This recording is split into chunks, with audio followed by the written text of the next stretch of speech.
Listen, I will bring this up because well, it's not deliberate out of bounds anymore, insufficient intent. I'm not necessarily quibbling with the way it's paid, but if they are going to continue to pay it that way, I think they have to change it from insufficient intent, because a lot of the ones they're now paying, the intent is clearly to keep the ball in play, and it's a skill error. It's a miss kick. So, okay, pay a skill error, but don't say insufficient intent, because the intent when you make a skill error isn't to end up with the ball out of bounds, is it? No, of course not. I think that is the one that the umpires need to have more game sense about. The other one, there was one early tonight. I think a Richmond player sort of punched it out in a defensive action.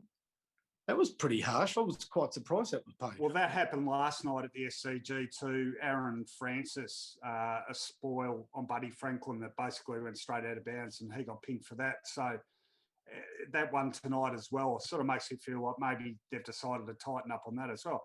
Fair enough. Look, be severe on it. Fine. You know, it'll make players steer away from, you know, going anywhere near the boundary line, but don't talk about intent, because, like I said, it's not always the intent to do that. You know what I really don't like in the intentional out of bounds, or whatever the terminology is, when a player kicks it, and yes, it is going towards the boundary line, where an opposition player will either try and shepherd a teammate of the kickers away from the ball, or just sort of let it go out of bounds.